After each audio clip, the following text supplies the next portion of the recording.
ഇന്ന് രാത്രി ദൈവത്തിൻ്റെ വചനം കേൾക്കാനും പ്രാർത്ഥിക്കാനും കടന്നു വന്ന എല്ലാവരെയും ഓർത്ത് ഞാൻ ദൈവത്തെ സ്തുതിക്കുന്നു.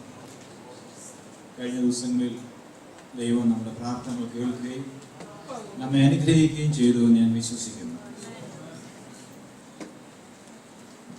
ഇന്ന് രാത്രിയിൽ ഞാൻ സംസാരിക്കാൻ ആഗ്രഹിക്കുന്ന പ്രധാന വിഷയം പ്രാർത്ഥനയെക്കുറിച്ചാണ്. ഞാൻ 3 ദിവസം മുമ്പേ ഈ പഠനങ്ങൾ ധ്യാനം തുടങ്ങിയ അവസരത്തിൽ സങ്കീർത്തന പുസ്തകം പഴയ നിയമ ഭക്തന്മാരുടെ പ്രാർത്ഥനാ ജീവിതത്തിന്റെ ഒരു പുസ്തകമാണെന്ന് ഞാൻ പറയുകയുണ്ടായി. ഇതിലുടനീളം ജീവിതത്തിന്റെ പ്രശ്നങ്ങളും പ്രയാസങ്ങളും ജീവിതത്തിൽ നേരിടുന്ന പ്രതിബന്ധങ്ങളുടെ മധ്യേ ഒരു പറ്റം ആളുകൾ അവർക്ക് അവരുടെ ദൈവത്തിലുള്ള വിശ്വാസ നിമിത്തം ദൈവത്തിലേക്ക് തിരിഞ്ഞ് ദൈവത്തിന്റെ മുഖത്തേക്ക് നോക്കി പാടിയ, സത്യത്തിൽ കരഞ്ഞ പ്രാർത്ഥനകളാണിത്. ഞാൻ എന്തുകൊണ്ടാണ് പ്രാർത്ഥിച്ച പ്രാർത്ഥന എന്ന് പറയാതെ കരഞ്ഞ പ്രാർത്ഥന എന്ന് പറയുന്നത്? ആദ്യത്തെ ദിവസം ഇവിടെ വന്നവർ പലർക്കും അറിയാം, അതിലുപയോഗിച്ചിരിക്കുന്നതായ സംഘർഷം നിറഞ്ഞ മനസ്സിൽ നിന്ന് ഉത്ഭവിക്കുന്നതായ പദങ്ങളും പദപ്രയോഗങ്ങളും അവർക്ക് അവരുടെ ദുഃഖങ്ങളിലും പ്രയാസങ്ങളിലും ആരുന്ന അവസരങ്ങളിൽ അവരൊരു പൊളൈറ്റ് ലാംഗ്വേജ് അല്ല ഉപയോഗിക്കുന്നത്. കാരണം എങ്ങനെയെങ്കിലും ദൈവത്തിൻ്റെ പ്രസാദം, കടാക്ഷം പിടിച്ചു പറ്റാനായി ദൈവത്തോട് അടുത്ത് ജീവിക്കുന്ന മനുഷ്യർ എന്തെല്ലാം ഭാഷ ഉപയോഗിച്ച് ദൈവത്തിന്റെ ശ്രദ്ധ പിടിച്ചു പറ്റാൻ കഴിയുമോ അതാണ് അവർ ശ്രദ്ധിക്കുന്നത്, അതിനാണ് അവർ ശ്രമിക്കുന്നത്. ചിലപ്പോൾ ഒരു വിലപേശലൊക്കെ കാണാം. പ്രാർത്ഥനയ്ക്കുന്ന അവസരത്തിൽ ഒരു വിലപേശൽ നമ്മൾ പറയത്തില്ലേ, അതന്നെ പറയുന്നേ, ബാർഗെയിൻ. എനിക്ക് ഏറ്റവും ഇഷ്ടമുള്ള ഒരു സങ്കീർത്തനമാണ് 6-ാം സങ്കീർത്തനം. അതൊരു ചെറിയ സങ്കീർത്തനം. പക്ഷെ ആ സങ്കീർത്തനം വായിക്കുമ്പോഴെല്ലാം ഞാൻ ഒരു പ്രാർത്ഥിക്കുന്ന ഒരു ഭക്തന്റെ മനസ്സിന്റെ സകല ചലനങ്ങളും അവിടെ കാണുവാനായിട്ട് കഴിയും. പ്രാർത്ഥിക്കുന്ന ഒരു ഭക്തന്റെ, കർത്താവേ, യഹോവേ, നിന്റെ കോപത്തിൽ എന്നെ ശിക്ഷിക്കരുതേ, നിന്റെ ക്രോധത്തിൽ എന്നെ ധനിപ്പിക്കരുതേ. നമ്മള് കൊച്ചുങ്ങളെയും കൊണ്ട് പോവാ, മോളിലൊക്കെ പോവാന്ന് വെച്ചു. കുറെ നടന്നപ്പോ പറയാ, ഇനി എനിക്ക് നടക്കാൻ പോയി, അവിടെ ഇരിക്കുക, നിലത്തൊക്കെ ചറിഞ്ഞ് ഇനി ഒരു അടി സാധനം നീങ്ങുകയില്ല. കൊച്ച് സങ്കീർത്തനക്കാർ അതുപോലെ ഒരു ഭാഷയാണ് പറയുന്നത്. ഞാൻ തളർന്നിരിക്കുന്നു, എന്നോട് കരുണയുണ്ടാകണമേ. യഹോവേ, എൻ്റെ അസ്ഥികൾ ഭ്രമിച്ചിരിക്കുന്നു. ഈ ഭാഷയുടെ അർത്ഥം ദൈവവുമായിട്ടുള്ള ആത്മാർത്ഥ ബന്ധം അവിടെ മുഴച്ചു നിൽക്കുന്നത്. ഇനി എനിക്ക് വയ്യ. യഹോവയെ, 4-ാമത്തെ വാക്യം, യഹോവയെ തിരിഞ്ഞ് എൻ്റെ പ്രാണനെ വിടുവിക്കാനായി. മരണത്തെ മുന്നിൽ കണ്ട് ഭയപ്പെടുന്ന ഒരു മനുഷ്യൻ പ്രാർത്ഥിക്കുക. എന്നിട്ട് അടുത്ത കാര്യം പറഞ്ഞെന്നറിയാമോ? മരണത്തിൽ നിന്നെ കുറിച്ച് ഓർമ്മയില്ലല്ലോ, പാതാളത്തിൽ ആർ നിനക്ക് സ്തോത്രം ചെയ്യും. നിങ്ങൾക്ക് അതിന്റെ അർത്ഥം മനസ്സിലായോ? ഇല്ല, ഞാൻ പറയാം. ഇവിടെ സങ്കീർത്തനക്കാരൻ ദൈവമായിട്ട് ഒരു വിലപേശുക. കർത്താവേ, ഞാൻ മരിക്കാൻ പോവുക, ആ വിധത്തിലായിരിക്കുക. പക്ഷേ തിരിഞ്ഞ് എൻ്റെ പ്രാണൻ എന്ത് ചെയ്യണം? വിടുവിക്കണം. ഇത് അടുത്ത് പറയുന്ന കാര്യം, ഇതിനെ ഞാൻ അതിന്റെ അർത്ഥം തിരിച്ച് പറയുക. മരണത്തിൽ നിന്നെ കുറിച്ച് ഓർമ്മയില്ലല്ലോ, പാതാളത്തിൽ ആ നിനക്ക് സ്തോത്രം ചെയ്യും എന്ന് വെച്ച് കഴിഞ്ഞാൽ, ഇനി നീ എന്നെ പ്രാർത്ഥന കേട്ടിട്ട് ഞാൻ മരിച്ചെന്നിരിക്കട്ടെ, ആർക്കാ നഷ്ടം? ആർക്കാ? ദൈവത്തിന്. സ്തോത്രം ചെയ്യാൻ ഒരാൾ കുറഞ്ഞു പോകും. ഞാൻ ചത്തുപോയാൽ ബാർഗെയിൻ ചെയ്യും, അവിടെ ഒരു വിലപേശില്ല. അതുകൊണ്ട് എന്നെ വിട്ടേരെ, ഞാൻ നിന്നെ നിത്യം സ്തുതിച്ചുകൊണ്ടിരിക്കും. Praise God. സങ്കീർത്തനക്കാരൻ അവന്റെ വിശ്വാസം, അത് അവൻ ദൈവമായിട്ടുള്ള ബന്ധത്തിന്റെ ആ ആഴമാണ് നാം അവിടെ കാണുന്നത്. പറയുകയാണ്, അത് അവസാനം പറയാ, അവന്റെ വിശ്വാസം, എന്നെ വിട്ടുപോകുവേൻ ദുഷ്പ്രവൃത്തിക്കാരെ, നീതി പ്രവർത്തിക്കുന്നവരെ എന്നെ വിട്ടുപോകുവേൻ. യഹോവ എന്റെ കരച്ചിലിന്റെ ശബ്ദം കേട്ടിരിക്കുന്നു, യഹോവ എന്റെ അപേക്ഷ കേട്ടിരിക്കുന്നു, യഹോവ എന്റെ പ്രാർത്ഥന കൈക്കൊള്ളും. എന്റെ ശത്രുക്കൾ എല്ലാവരും ലജ്ജിച്ച് പ്രേമിക്കും, അവർ പിന്തിരിഞ്ഞ്. ഇതാ പ്രാർത്ഥന. പുസ്തകത്തിൽ സൗണ്ടിലിരിക്കുന്ന ആര് ശ്രദ്ധിക്കുന്നത്? ഒത്തിരി ഈക്കോ വേണ്ട ഈ mike, so much of echo. 72-ാമത് സങ്കീർത്തനം എങ്ങനെ അവസാനിപ്പിക്കുന്നേ?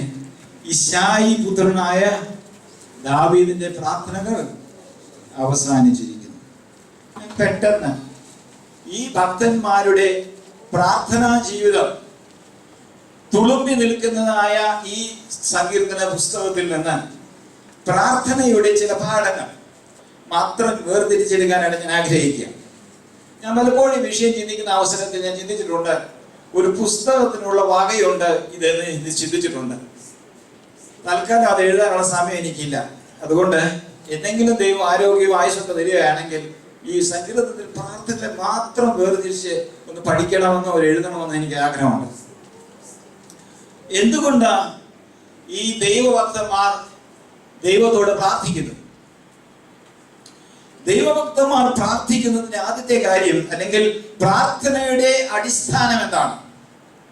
വേദപുസ്തകത്തിൽ, ഈ സങ്കീർത്തന പുസ്തകത്തിൽ മാത്രമല്ല, വേദപുസ്തകത്തിൽ മുഴുവനായിട്ട് നമുക്ക് കാണാൻ കഴിയും, ദൈവഭക്തർ എവിടേക്ക് തിരിഞ്ഞ് പ്രാർത്ഥിക്കുന്നു? ദൈവത്തിങ്കിലേക്ക് തിരിഞ്ഞ് പ്രാർത്ഥിക്കുന്നു. അത് ഒരു വിധവയായിരിക്കാം, അത് ഒരു പക്ഷെ അന്നയെ പോലെ കുഞ്ഞുങ്ങളില്ലാത്ത, സന്താനഭാഗ്യം ലഭിക്കാത്ത ഒരു സ്ത്രീ ആയിരിക്കാം. അങ്ങനെ അനേകം പേരെ കാണാം. പക്ഷേ അവരുടെ എല്ലാം പ്രാർത്ഥനകളെ, ഈവൻ ശലോമോൻ രാജാവ് പോലും, വളരെ ജ്ഞാനിയായ ശലോമോൻ രാജാവ് പോലും ദൈവസന്നിധിയിൽ പ്രാർത്ഥിക്കുന്നത് നമുക്ക് കാണാനായിട്ട് കഴിയും. പക്ഷേ ആ പ്രാർത്ഥനകളെല്ലാം സംഗ്രഹിച്ചിരിക്കുന്ന, ഡോക്യുമെന്റ് ചെയ്തിരിക്കുന്ന ഒരു പുസ്തകമാണിത്. അതുകൊണ്ട് ഈ സങ്കീർത്തന പുസ്തകത്തിലെ ചില ഭാഗങ്ങൾ അടർത്തിയെടുത്തുകൊണ്ട് നമുക്ക് ചിന്തിക്കാനായിട്ട് പോവുകയാണ്. ഒന്നാമത്തെ വിഷയം, എന്താണ് പ്രാർത്ഥനയുടെ അടിസ്ഥാനം? ദൈവത്തെ കണ്ടെത്താവുന്ന നാളിൽ എല്ലാവരും അവനെ എന്ത് ചെയ്യട്ടെ? അന്വേഷിക്കട്ടെ. The day he may be found. സങ്കീർത്തനക്കാരെ അന്യോന്യം ഉത്സാഹിപ്പിക്കുകയാണ്, പ്രബോധിപ്പിക്കുകയാണ്. അവർ എന്ത് ചെയ്യട്ടെ? ദൈവത്തോട് പ്രാർത്ഥിക്കട്ടെ. ഏറ്റവും ആദ്യത്തെ അടിസ്ഥാനത്തിന്റെ ഏറ്റവും ആദ്യത്തെ ഭാഗം എന്ന് വെച്ച് കഴിഞ്ഞാൽ ദ ഡിവൈൻ നേച്ചറാണ്. വേദപുസ്തകത്തിൽ വെളിപ്പെട്ടിരിക്കുന്ന ദൈവത്തിന്റെ, വേദപുസ്തകത്തിൽ ബിബ്ലിക്കൽ ഗോഡ്, വേദപുസ്തകത്തിലെ ദൈവത്തിന്റെ സ്വഭാവത്തെ കുറിച്ച്, ദൈവത്തിന്റെ പ്രകൃതിയെ കുറിച്ചുള്ള ഒരു കാഴ്ചപ്പാടിന്റെ വെളിച്ചത്തിലാണ് അവരെന്ത് ചെയ്യുന്നത്? പ്രാർത്ഥിക്കുന്നത്. ഒരു വെളിപ്പാടിന്റെ ഒരു റെവലേഷന്റെ ബേസിസിലാണ്. ഞാൻ പല പ്രാവശ്യം അതോടെ പറയുകയുണ്ടായി. കഴിഞ്ഞ ദിവസങ്ങളെല്ലാം എൻ്റെ ചിന്തകളിലൂടെ വരികയുണ്ടായി. ദൈവത്തിന്റെ പേരെന്താ? ദൈവത്തിന്റെ പേര് ഒരു ക്രിയായി. പുറപ്പാട് പുസ്തകം 3:14, പുറപ്പാട് പുസ്തകം 3:14 വാക്യം വായിച്ച്, God said to Moses, I am who I am. ഞാനാകുന്നവൻ. ഇനി പറയണം, അടുത്ത വാക്യം വായിച്ചേ. നോക്കണം, അവിടെ ശ്രദ്ധിക്കണം. എന്താ യഹോവയുടെ പേര്? ഞാനാകുന്നു എന്ന് പേരുള്ളവൻ. എന്നാലും ഞാനാകുന്നു എന്നുള്ള പേരുള്ളവൻ. ദൈവത്തിന്റെ നാമം ഒരു ക്രിയയാണ്. അതൊരു വിരോധാഭാസമാണ് സത്യം പറഞ്ഞു. നാമം എപ്പോഴും എന്തായിരിക്കണം? പേരെന്തായിരിക്കണം? നാമമായിരിക്കണം. പക്ഷേ നമ്മുടെ ദൈവത്തിന്റെ പേര്, വേദപുസ്തകത്തിൽ നാം കണ്ടുമുട്ടുന്ന ദൈവത്തിന്റെ പേരൊരു നാമമല്ല, അതൊരു വൈരുദ്ധ്യമാണ്. സത്യം പറഞ്ഞ വൈരുദ്ധ്യം. പക്ഷേ ദൈവത്തിന്റെ പേര് ഒരു ക്രിയയാണ്. എന്താ കാരണം? ബിക്കോസ് നമ്മുടെ ദൈവം ഒരു പേരിൽ ഇരിക്കുന്ന ദൈവമല്ല. ദൈവത്തിന്റെ നാമം ആവർത്തിച്ച് ആവർത്തിച്ച് ആവർത്തിച്ച് പറഞ്ഞുകൊണ്ടൊന്നും കിട്ടാൻ പോകുന്നില്ല. Praise God. ദൈവത്തെ നാം ആവർത്തിച്ച് ഉച്ചരിക്കുകയല്ല നാമം. Our God is a God who acts and a God who speaks. നമ്മുടെ ദൈവം എന്ത് ചെയ്യുന്നു? പ്രവർത്തിക്കുന്നു. അതുകൊണ്ട് അവന്റെ പേര് ഒരു ക്രിയയായത്. നമ്മുടെ ദൈവം സംസാരിക്കുന്നു, അതുകൊണ്ടാണ് അവന്റെ പേര് എന്തായത്? ഒരു ക്രിയയായത്. Praise God. അതാണ് ഈ പ്രാർത്ഥനയുടെ ഏറ്റവും വലിയ അടിസ്ഥാനം. നേച്ചർ ഓഫ് ഗോഡ്, ദൈവത്തിന്റെ സ്വഭാവം. God acts to deliver. ദൈവം എന്ത് ചെയ്യുന്നു? നമ്മളെ വിടുവിക്കാനായി അവൻ പ്രവർത്തിക്കുന്നു. അതുകൊണ്ട് അവന്റെ പേര് ഒരു ക്രിയയായി. God acts in order to vindicate. Vindicate എന്ന് പറഞ്ഞു കഴിഞ്ഞാൽ അന്യായം അനുഭവിക്കുന്ന, അനീതി അനുഭവിക്കുന്ന ഒരു മനുഷ്യനെ നീതി നടത്തി കൊടുത്തതിന് മലയാള വേദപുസ്തകത്തിൽ പ്രതികാരം നടത്തുക എന്നാ പറയുന്നത്, പ്രതിക്രിയ നടത്തുക എന്നാ പറയുന്നത്. പ്രതിക്രിയ എന്ന് വെച്ചാൽ ഇത്രയേ ഉള്ളൂ അർത്ഥം, അവിടെ ഉദ്ദേശിക്കുന്ന അർത്ഥം ഇത്രയേ ഉള്ളൂ. ആരെങ്കിലും അനീതി അനുഭവിക്കുന്നുവെങ്കിൽ ആ അനീതിയിൽ നിന്ന് അവന് മോചനം കൊടുക്കുന്ന ഒരു ദൈവമാണ് നമ്മുടെ ദൈവം. Praise God. അവൻ രക്ഷിക്കുന്നു, അവൻ വിടുവിക്കുന്നു, അവൻ പ്രതിക്രിയ നടത്തുന്നു, അവൻ സംസാരിക്കുന്നു. എന്തിനു വേണ്ടി? അവനെ നടത്തുവാനായി. To guide. God speaks to guide. God speaks to comfort. Praise God. 23-ാം സങ്കീർത്തനത്തിൽ വരുന്ന അവസരത്തിൽ ഈ ദൈവം ഒന്നും സംസാരിച്ചില്ലെങ്കിലും, ഈ ദൈവം ഒന്നും ചെയ്തില്ലെങ്കിലും, ഈ ദൈവത്തിന്റെ സന്നിധിയിൽ ഇരുന്നാൽ മതി. Praise God. ദൈവം അനുവദിക്കുന്നെങ്കിൽ ആ അത്തരം സങ്കീർത്തനങ്ങളിലേക്ക് ഒരു രാത്രി ഞാൻ വരാനായിട്ട് ആഗ്രഹിക്കുക. The quiet confidence in God. എനിക്ക് അറിഞ്ഞൂടെ മലയാളത്തിൽ എങ്ങനെ തർജ്ജമയിടുന്ന. പ്രശാന്തമായ മനസ്സിൽ നിന്ന് വരുന്നതായ ഒരു ആത്മവിശ്വാസമുണ്ട് ദൈവത്തിൽ. സങ്കീർത്തനം 23 കുറിച്ച് അത് നമുക്ക് പിന്നീട് ചിന്തിക്കാം. ഈ ദൈവത്തിലുള്ള വിശ്വാസം, ദൈവം ഇതൊന്ന് കോൺട്രാസ്റ്റ് ചെയ്യണം. 135-ാം സങ്കീർത്തനത്തിൽ വരുന്ന അവസരത്തിൽ സങ്കീർത്തനക്കാരൻ ഇത് നേരെ വിപരീതം എന്നെന്ന് പറഞ്ഞ് നമ്മൾ മനസ്സിലാക്കാൻ ശ്രമിക്കുക. 135-ാം സങ്കീർത്തനത്തിന്റെ 16-17 വാക്യങ്ങൾ. അന്യ ദൈവങ്ങളെ കുറിച്ച് പറയുകയാണ്. അവയ്ക്ക് എന്തുണ്ട്? വായുണ്ടെങ്കിലും സംസാരിക്കുന്നില്ല. പിന്നെ കണ്ണുണ്ട് പക്ഷെ എന്തില്ല? ചെവിയുണ്ട് പക്ഷെ എന്തില്ല? വായുണ്ട് പക്ഷേ അതിൻ്റെ ഉള്ളിൽ ശ്വാസവുമില്ല. രണ്ടാമത്തെ കൽപ്പന ഇതാണ്: ഒരു വിഗ്രഹം ഉണ്ടാക്കരുത്. ഭൂമിയിലുള്ള ഒന്നിന്റെയും രൂപം ഉണ്ടാക്കരുത്. പിന്നെ എങ്ങനെയാ ദൈവത്തെ കാണുന്നേ? ദൈവം എങ്ങനെ ഇരിക്കുമെന്ന് അറിയുന്നേ? ദൈവം ഇവരുടെ അന്യ ദേവന്മാരല്ല. എന്തുകൊണ്ട്? വായുണ്ട് പക്ഷെ ശ്വാസമില്ല, ചെവിയുണ്ട് പക്ഷെ എന്തില്ല? കേൾക്കുന്നില്ല, കണ്ണുണ്ട് പക്ഷെ എന്തില്ല? കാണുന്നില്ല. പിന്നെന്തൊക്കെ ഉള്ളത് കാണാത്തത്? ചെവി, കണ്ണ്, വാ കൊണ്ട് സംസാരിക്കുന്നുമില്ല. പക്ഷെ എന്റെ ദൈവത്തിന്റെ വാ എങ്ങനെയാന്ന് എനിക്ക് അറിഞ്ഞുകൂടാ. ഞാൻ ഇതുവരെ കണ്ടിട്ടില്ല. ദൈവത്തിന്റെ ചെവി കണ്ടിട്ടുണ്ടായിരിക്കും. ചില മതങ്ങളിലൊക്കെ വലിയ ചെവിയുള്ള ദൈവങ്ങളെ ആരാധിക്കുന്നു. ചില മതങ്ങളൊക്കെ നാവ് പുറത്തു നീട്ടിയിട്ടിരിക്കുന്ന ദൈവത്തെ ആരാധിക്കുന്നത്. എന്റെ ദൈവത്തിന്റെ നാവ് ഞാൻ കണ്ടിട്ടില്ല, അവന്റെ ചെവി ഞാൻ കണ്ടിട്ടില്ല, അവന്റെ കണ്ണ് ഞാൻ കണ്ടിട്ടില്ല. പക്ഷെ എനിക്കറിയാം ദൈവം കാണുന്നുവെന്ന്. ദൈവത്തിന് കണ്ണുണ്ടെന്ന് ഞാൻ വിശ്വസിക്കുന്നു. ആ കണ്ണ് ഞാൻ കണ്ടിട്ടില്ലെങ്കിലും ദൈവത്തിന്റെ വായുണ്ടെന്ന് ഞാൻ വിശ്വസിക്കുന്നു. ആ വാ ഞാൻ എന്ത് ചെയ്തിട്ടില്ല, ഇതുവരെ എന്റെ കണ്ണുകൊണ്ട് ദർശിച്ചിട്ടില്ല. ദൈവത്തിന്റെ ചെവിയുണ്ടെന്ന് ഞാൻ വിശ്വസിക്കുന്നു. പക്ഷെ ആ ചെവിയുടെ ആംഗിളോ അല്ലെങ്കിൽ അതിന്റെ ലോബ്സിന്റെ വലുപ്പമോ ഞാൻ ഇതുവരെയും കണ്ടിട്ടില്ല. പക്ഷെ ഞാൻ വിശ്വസിക്കുന്നു. കാണാതെ വിശ്വസിക്കുന്നതല്ല. കാരണം ആ കണ്ണ് എന്നെ കണ്ടതുകൊണ്ടാണ് ഞാൻ കണ്ണുണ്ടെന്ന് വിശ്വസിക്കുന്നത്. ആ വായിൽ നിന്ന് ഞാൻ ആശ്വാസത്തിന്റെ വചനങ്ങൾ, ചിലപ്പോൾ ശാസനകൾ കേട്ടതുകൊണ്ട് ഞാൻ വിശ്വസിക്കുന്നു എന്റെ ദൈവത്തിന്റെ വായുണ്ടെന്ന്. Praise God. Yes. എന്റെ ദൈവം പിന്നെ ചെവിയുണ്ടെന്ന് ഞാൻ വിശ്വസിക്കുന്നു. കാരണം അവന്റെ കാതുകൾ ഭക്തന്മാരുടെ പ്രാർത്ഥനയ്ക്ക് തുറന്നിരിക്കുന്നു. ഇതൊരു റിവേഴ്സ് എവിഡൻസ് ആണ്. എന്താ റിവേഴ്സ് എവിഡൻസ്? സൂര്യനുണ്ടെന്ന് എങ്ങനെയാ കാരാഗ്രഹത്തിൽ കിടക്കുന്ന ഒരുത്തൻ അറിയുന്നേ? സൂര്യനുണ്ടെന്ന് ഒരാൾ എങ്ങനെ അറിയുന്നേ? പുറത്തിറങ്ങാതെ. സൂര്യനുണ്ടെന്ന് എങ്ങനെയാണ് ഒരു അന്ധൻ മനസ്സിലാക്കുന്നത്? എങ്ങനെ മനസ്സിലാക്കുന്നേ? സൂര്യനെ കണ്ടുകൊണ്ടോ? അല്ല, അനുഭവത്തിലൂടെ. Praise God. അതാണ് പഴയ പുതിയ നിയമത്തിലെയും ഭക്തന്മാരുടെ അനുഭവം. അതാണ്, അവർ ദൈവത്തിന്റെ കണ്ണ് കണ്ടിട്ടില്ലെങ്കിലും അവർ അറിയുന്നു ദൈവം എന്നെ കാണുന്നു. Praise God. അവർ ദൈവത്തിന്റെ ചെവി കണ്ടിട്ടില്ലെങ്കിലും അവരറിയുന്നു എന്റെ പ്രാർത്ഥനയ്ക്ക് അവന്റെ കാതുകൾ തുറന്നിരിക്കുന്നു എന്നുള്ള വിശ്വാസമാണ്. Praise God. അതുകൊണ്ടാ ദൈവത്തിന്റെ പേര് ഒരു നാമമല്ല, ദൈവത്തിന്റെ പേര് ഒരു ക്രിയ. ഇത് വേദപുസ്തകത്തിൽ മാത്രമേ ഉള്ളൂ. വേദപുസ്തകത്തിൽ മാത്രമേ ഉള്ളൂ. സങ്കീർത്തനക്കാരനും യോശയും ഒക്കെ ഇത് പറയുന്ന കാലത്ത് ഒരു മതങ്ങളിലും ദൈവത്തിന്റെ പേര് ക്രിയ ആയിരുന്നില്ല. ദൈവം പറയാണ്, നിങ്ങൾ എന്നെ അനുഭവിച്ചറിയണം. അതുകൊണ്ടാ ദൈവത്തെ കണ്ടവ മരിച്ചു എന്നാ പറയുന്നേ. വേറൊരു കാര്യമുണ്ട്, ദൈവത്തിന്റെ സ്വഭാവത്തിന്റെ വേറൊരു കാര്യം എന്താണെന്നറിയാമോ? അവന്റെ മഹിമ, അവന്റെ ദയ. മലയാള വേദപുസ്തകത്തിൽ ഈ പദം പലതരത്തിലാ വ്യാഖ്യാനിച്ചിട്ട്. ചിലർക്ക് കരുണ എന്ന് കാണാം, ചിലർക്ക് ദയ എന്ന് കാണാം. 136 സങ്കീർത്തനത്തിൽ വരുന്ന അവസരത്തിൽ അവിടെ ആവർത്തിച്ച് പറയുകയാണ്, അവൻ നല്ലവനല്ലോ, അവന്റെ ദയ എന്നേക്കും ഉള്ളത്. ദൈവത്തിന്റെ സ്വഭാവത്തിന്റെ ഏറ്റവും വലിയ പ്രത്യേകത അവന്റെ ഈ ദയ. അതിനെ ഒരു തക്കതായ അർത്ഥം അല്ലെങ്കിൽ പ്രയോഗം ഒരു ഭാഷയിലും കാണാൻ ഇതുവരെയും കഴിഞ്ഞിട്ടില്ല. എബ്രായ ഭാഷയിൽ, എനിക്ക് എബ്രായ ഭാഷയൊന്നും വിളിച്ചു പറയുന്നത് ഇഷ്ടമല്ല, പക്ഷെ എബ്രായ ഭാഷയിൽ ഇത് പറയുന്നതിന് ദൈവത്തിന്റെ ഹെസദ് എന്ന ദൈവത്തിന്റെ ഹെസദ്.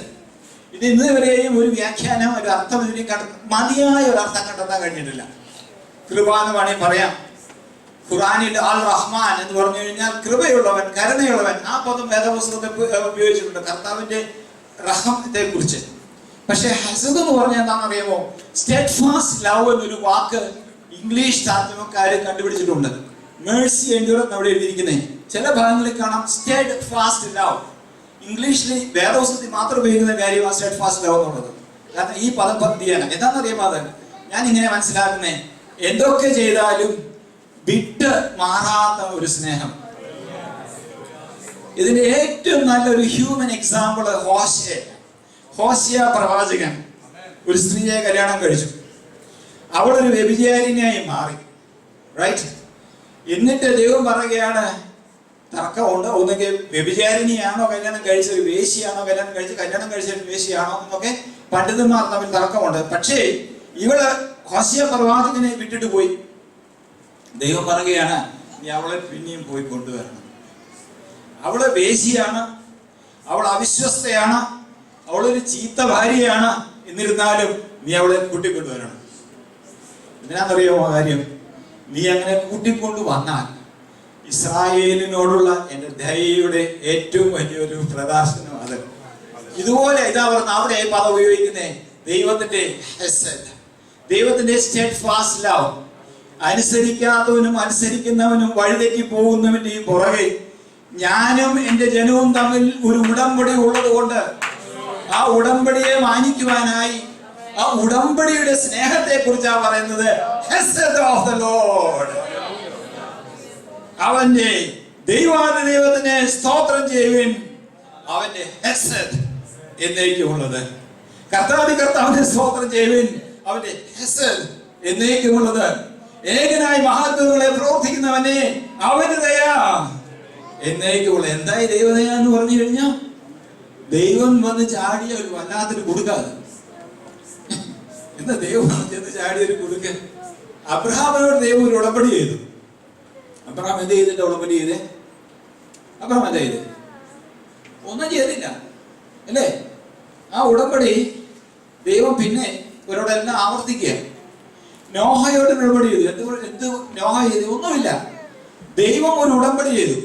പക്ഷേ ആ ഉടമ്പടി ദൈവജനവുമായി ചെയ്ത ഉടമ്പടി, ദൈവജനവുമായി ചെയ്ത ഉടമ്പടി ദൈവജനം തെറ്റിച്ചപ്പോൾ പിന്നെയും അവരെ തേടി ചെല്ലുന്ന ഒരു സ്നേഹമുണ്ട്.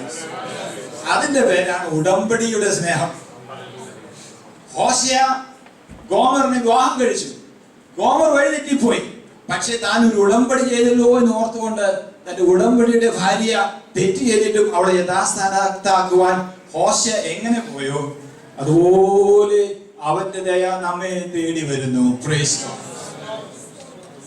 വേദപുസ്തകം മുഴുവൻ വായിച്ചു കഴിഞ്ഞാൽ ദാവീദ് പാപം ചെയ്യാഞ്ഞിട്ടാണോ? പാപം ചെയ്തു. Praise God. പക്ഷെ ദൈവത്തിന്റെ ദയ അവനെ തേടി ചെല്ലുക. വരുന്ന ഒരു ദിവസം ഞാൻ കുറിച്ച് പറയാം. ദൈവത്തിന്റെ ദയ അൺകണ്ടീഷണൽ ഒന്നും അല്ല. എത്ര കുരുത്തക്കേട് കാണിച്ചാലും വരുന്ന ദൈവമൊന്നും അല്ല. പിന്നീട് ഞാൻ പറയാം. അവനൊന്നും ആദ്യം ചിന്തിക്കല്ലേ, അതെല്ലാം ഞാൻ പറയാൻ കൊടുന്നേ. പക്ഷെ ദൈവത്തിന്റെ ദയ അവിടെ നിൽപ്പുണ്ട്, അത് കുറഞ്ഞിട്ടില്ല. പക്ഷെ നമ്മുടെ ഭാഗത്തു നിന്ന് ഒരു മാറ്റം വന്നേ പറ്റൂ എന്നുള്ള കാര്യം സങ്കീർത്തനക്കാരൻ പറയുന്നുണ്ട്. അത് വേറെ കാര്യം. അത് ഇന്നത്തെ എന്റെ വിഷയമില്ലാതെ ഞാൻ വിടുക. അതാണ് ദൈവം. ദൈവം പറയുകയാണ്, പുറപ്പാട് പുസ്തകം 33-ാം അധ്യായത്തിന് 7-8 വാക്യങ്ങൾ വായിച്ച്. 3-ാം അധ്യായത്തിന് 7-8 വാക്യങ്ങൾ.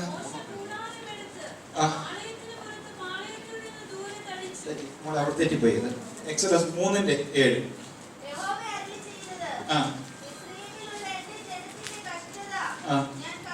കണ്ടു. കേട്ടു.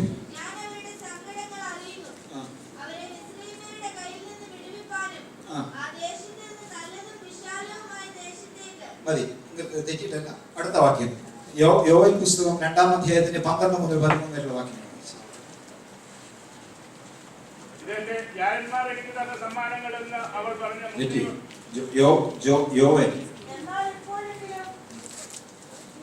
അതെ അത് തന്നെ.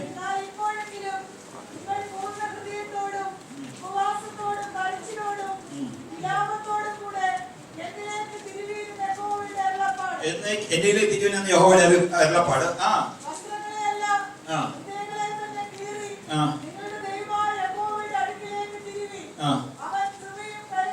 അവൻ കൃപയും കരുണയും ദീർഘക്ഷമയും മഹാദയയും ഉള്ളവൻ തന്നെ. God is gracious and merciful. മലയാളത്തിന്റെ ബാക്കി ഭാഗം അല്പം ക്ലാരിറ്റി ഇല്ലാതെ പറയാം. Slow to anger, abounding in steadfast love, and relents over disaster. Slow to anger എന്ന് വെച്ച് കഴിഞ്ഞാൽ അവന് കോപം വരാൻ എന്ത് ചെയ്യും? കുറച്ച് സമയം എടുക്കും. എന്നെ പോലെ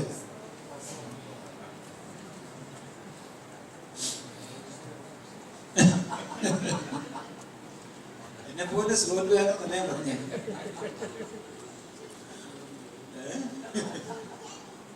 നമുക്കൊക്കെ പെട്ടെന്ന് ദേഷ്യം വരും അല്ലേ? മൂക്കിന്റെ അറ്റത്താണ് പറയുന്നത്. സത്യത്തിൽ എബ്രായ ഭാഷയിൽ പേഷ്യൻസ് എന്ന് പറഞ്ഞാൽ അതിന്റെ അർത്ഥം നീണ്ട മൂക്കുള്ളവൻ. പേഷ്യൻസ്, ക്ഷമയുടെ ഒരു അർത്ഥം എബ്രായ ഭാഷയിലെ നീണ്ട മൂക്കുള്ളവനാണ്. അതിന്റെ അർത്ഥം ഇതാണ്, നീണ്ട മൂക്കാണെങ്കിൽ മൂക്ക് ചോപ്പാൻ സമയം എടുക്കും. ദേഷ്യം വരുമ്പോൾ മൂക്കിന്റെ തുമ്പത്തേക്ക് രക്തം ഒഴുകും. അപ്പൊ നീണ്ട മൂക്കുള്ളവൻ പേഷ്യൻ. അതുകൊണ്ടാണ് പറഞ്ഞത് ഈ ക്ഷമ എന്നുള്ളതിന് നീണ്ട മൂക്കെന്ന് പറയുന്നത്. ലിറ്ററൽ അർത്ഥം അങ്ങനെ. സ്ലോ ടു ആങ്കർ എന്ന് വെച്ച് കഴിഞ്ഞാൽ ദൈവത്തെ ഒന്ന് ചൂടാക്കാൻ അല്പസമയം എടുക്കുന്നുണ്ട് അല്ലേ? ചില പിള്ളേരല്ലേ നമുക്ക് ഇച്ചിരി കോപമാണെന്ന് കാണുമ്പോൾ നമ്മളൊന്ന് ഇളക്കാൻ ഒരു രസം പിള്ളേർക്ക്. ഞാൻ സെന്റ് തോമസ് കോളേജിൽ പഠിക്കുന്ന അവസരത്തിൽ ഒരു ഹിന്ദി ടീച്ചർ ഉണ്ടായിരുന്നു. ഞാൻ മലയാളം പഠിച്ചത്. ആ ടീച്ചർ ക്ലാസ്സിൽ വരുന്ന അവസരത്തിൽ പിള്ളേരെ ആ ടീച്ചറിനെ കൂജ എന്നാണ് വിളിക്കുന്നത്. അതിന്റെ ശരീരപ്രകൃതി ഒരു പൂജ പോലെ ഇരിക്കും. പൂജ പലരും കണ്ടു കാണത്തില്ല. അപ്പോ അദ്ദേഹം വരുന്ന അവസരത്തിൽ അവിടെ ബോർഡ് എഴുതിയിടും പൂജ പൂജ പൂജ. ഇത് കാണുമ്പോൾ അയാൾക്ക് ഹാലടക്കും. ആരാണെന്നൊക്കെ പറഞ്ഞ് വേണ്ടാത്തല്ല വായി വിളിച്ചോണ്ട് അയാൾ ചിലപ്പോൾ ക്ലാസ് ഇറങ്ങി പോകും. അതാണ് നമുക്ക് വേണ്ടത്. ഈ മനുഷ്യന്റെ മുൻകോപം മുതലെടുത്ത് എത്ര ഹിന്ദി ക്ലാസ് ഞങ്ങളൊക്കെ ചാടിപ്പോയിട്ട് കാപ്പുടിയപ്പെടും മുൻകോപ. പക്ഷെ ദൈവത്തിന്റെ അടുത്ത് നടക്കില്ല. He is slow to anger, but abounding in steadfast love. അവന്റെ ദയ അവൻ വളരെ വളരെ സമൃദ്ധനാണ്. ഇതാണ് നമ്മുടെ ദൈവം. 103-ാം സങ്കീർത്തനം ഇത് തന്നെയാ പറയുന്നേ. 30-ാം സങ്കീർത്തനം 5-ാമത്തെ വാക്യത്തിൽ ഇത് തന്നെയാ പറയുന്നേ. അവൻ ആരാണ്? കരുണയുള്ളവനാണ്. Praise God. ദൈവത്തിന്റെ വേദപുസ്തകത്തിൽ നാം കാണുന്ന, നാം ആരാധിക്കുന്ന, നാം വിശ്വസിക്കുന്ന ദൈവത്തിന്റെ ഏറ്റവും വലിയ പ്രത്യേകത എന്ന് വെച്ച് കഴിഞ്ഞാൽ അവന്റെ ഈ ദൈവം നമ്മുടെ കരച്ചിൽ കേൾക്കുന്ന ദൈവമാണ്. എന്റെ മുന്നിൽ സമയം പോകുന്നതുകൊണ്ട് ഞാൻ വിടുക. അവിടെ വേദപുസ്തകത്തിൽ ഏറ്റവും ചെറിയ വാക്യം ഏതാ? കൊച്ചു കുഞ്ഞുങ്ങളെന്ന് പറഞ്ഞേ. Shortest Bible verse in the Bible. Lord is my shepherd. Jesus wept. അതെവിടാ? John 11:35. John 11:35. Jesus wept. യേശു എന്തിനാ കരഞ്ഞത്? അയ്യോ ലാസർ എത്തുപോയല്ലോ എന്ന് വിചാരിച്ചാണ് കരഞ്ഞേ. ഞാൻ നേരത്തെ വന്നിരുന്നെങ്കിൽ പിന്നെ വിടുവിക്കായിരുന്നു, അതാണോ കരഞ്ഞേ? അല്ല. പല ഡോക്ടർമാരൊക്കെ കരയുന്ന പോലെ. ഞാൻ എൻ്റെ പല്ല് പറിക്കാൻ പോയ അവസരത്തിൽ ഞാൻ പറഞ്ഞു, ഡോക്ടറെ സൂക്ഷിച്ച് നോക്കിയിട്ട് വേണം പല്ല് പറിക്കാൻ, ഈ പല്ല് പറിക്കരുത്. കാരണം വല്ലതും പറിച്ചുകൊണ്ട് പോയാൽ പിന്നെ അതിനൂടെ കാശ് കൊടുക്കണം. ഞാൻ അത് പല്ലും പറിച്ച് വെച്ച്, നല്ല പല്ല് പറിച്ചിട്ട് ചീത്ത പല്ലോട് വെച്ച് കഴിഞ്ഞാൽ ഡോക്ടർ ചിലപ്പോൾ കരഞ്ഞു പോകും. നമ്മൾ കരയത് വേറെ കാര്യം. കരഞ്ഞു. ലെഫ്റ്റ് കിഡ്നിക്ക് പോലെ റൈറ്റ് കിഡ്നി സർജറി നടത്തിയിട്ട്, ആരോഗ്യമുള്ള സർജറി നടത്തിയതിന്റെ കേസുകൾ എത്ര ഉണ്ടായിട്ടുണ്ട് അല്ലേ? ഉണ്ട്. കർത്താവ് കരഞ്ഞ അങ്ങനെ ഒരു കൈപ്പഴ പറ്റിയതുകൊണ്ടല്ല. കാരണം കർത്താവ് ദയയുള്ള ദൈവമാണ്. ഇസ്രായേൽ മക്കളുടെ കണ്ണുനീർ ഞാൻ എന്ത് ചെയ്തു? കണ്ടു. കണ്ടു എന്നാണോ? കണ്ടു. അവരുടെ നിലവിളി ഞാൻ കേട്ടു. ഞാൻ ഇറങ്ങി വന്നിരിക്കുന്ന പറയുന്നേ. I have descended, come down to deliver them. Praise God. ഞാൻ എന്തുകൊണ്ടാണ് പ്രാർത്ഥിക്കുന്നത്? നമ്മൾ എന്തുകൊണ്ടാണ് പ്രാർത്ഥിക്കുന്നത്? നാം എന്തുകൊണ്ടാണ് പ്രാർത്ഥിക്കുന്നത്? ഒറ്റ കാര്യമേ ഉള്ളൂ. പ്രാർത്ഥിക്കുന്നതിന്റെ പ്രധാന വിഷയം ഒരൊറ്റ വിഷയമാണ്. എന്റെ ദൈവം ദയയും കരുണയും മനസ്സലിവും ഉള്ളവൻ. ദൈവത്തിന് എന്റെ വേദനയെ ഉൾക്കൊള്ളാൻ കഴിയുമെന്നുള്ളതായ വിശ്വാസം നമുക്കുള്ളത് കൊണ്ടാണ് നമ്മൾ പ്രാർത്ഥിക്കുന്നത്. പ്രാർത്ഥന കേൾക്കുന്നത് മാത്രമല്ല, ദൈവത്തിന് കർത്താവിന്റെ മാതൃക പോലെ നാം കണ്ടതുപോലെ, അതിന് വ്യക്തമായതുപോലെ, ദൈവത്തിന് എന്റെ വേദന, മറിയയും മാർത്തയും യഹൂദന്മാരും കരയുന്നത് കണ്ടപ്പോൾ, എന്നാ അവിടെ വായിക്കുന്നേ 33-ാമത്തെ വാക്യത്തിൽ, മറിയയും മാർത്തയും കൂടെയുള്ള യഹൂദന്മാരും കരയുന്നത് കണ്ടപ്പോൾ അവൻ ഉള്ളിൽ കലങ്ങി, അവന്റെ മനസ്സും തള്ളി, എന്നിട്ട് നൊന്തു. എന്നിട്ട് പറയുകയാണ് 11-ാം അധ്യായത്തിന് 35-ാമത്തെ വാക്യത്തിൽ പറയാ, ജീസസ്, യേശു കണ്ണുനീർ വാർത്തു. അത് നഷ്ടപ്പെട്ടു പോയ അവസരത്തെ കുറിച്ചല്ല, തന്റെ കഴിവിന്റെ പരിമിതികൾ കണ്ടുകൊണ്ടല്ല കരഞ്ഞത്. താൻ ഉയർപ്പിക്കാൻ പോവുകയാണെന്ന് 4 ദിവസം മുമ്പേ കർത്താവിന് അറിയാമായിരുന്നു. മരിക്കുമെന്നും അറിയാമായിരുന്നു. ഈ മരണത്തിൽ നിന്ന് ലാസറിനെ ഉയർപ്പിക്കുമെന്ന് അറിയാമായിരുന്നു. അത് ചീഞ്ഞതാണെങ്കിലും ചെയ്യാൻ പറ്റുമെന്ന് ഉറപ്പുണ്ടായിരുന്നു. അത്രയും ഉറപ്പുണ്ടായ ദൈവം കരഞ്ഞെങ്കിൽ ആ ദൈവത്തെ ഞാൻ പിൻപറ്റുന്നു. നമ്മുടെ പ്രാർത്ഥനയുടെ അടിസ്ഥാനം, we have a God who feels with us. നമ്മുടെ വേദനകളെ ഹൃദയത്തിൽ അറിയുന്ന ഒരു ദൈവം.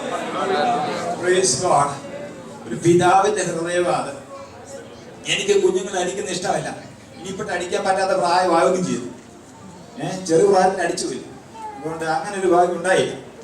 ഇപ്പൊ അതിന് വേണ്ടി തിരിച്ചടിക്കുന്ന പ്രായം 29 വയസ്സ് 25 വയസ്സുണ്ട്. സൂക്ഷിക്കണം ഇനി പിള്ളേരെയൊക്കെ.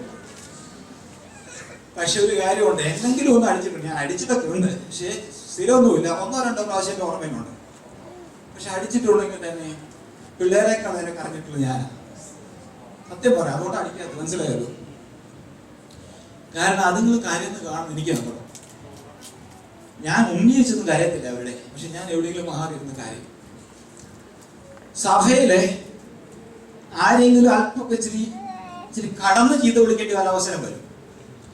അങ്ങനെ വിളിച്ചിട്ടുണ്ടെങ്കിൽ ഞാൻ വീട്ടിൽ പോയിരുന്ന കാര്യമാവും. കാരണം ഞാൻ അത്ര ബലഹീനനാണ്. പക്ഷെ എന്റെ കർത്താവ്, ഞാൻ ഒരു കാര്യം മനസ്സിലാക്കുന്നു, ഞാൻ കാര്യങ്ങളെല്ലാം ഓർക്കാറുണ്ട്. കർത്താവെ, ഞാൻ രോഗിയായിരിക്കുമ്പോൾ എനിക്ക് ഒരു കാര്യം അറിയാം, നീയും അവിടെ ഇരുന്ന് കരയുന്നുണ്ടല്ലോ. കർത്താവെ, ഞാൻ പ്രയാസത്തിലൂടെ പോകുമ്പോൾ എനിക്കറിയാം നിന്റെ ദയ എന്നേക്കുമുള്ളതാണല്ലോ. ഇസ്രായേൽ മക്കളുടെ കണ്ണുനീർ കണ്ടോ നീ? കർത്താവേ, നീ അവിടെ ഇരുന്ന് വിഷമിക്കുന്നോണ്ട് എനിക്കറിയാം.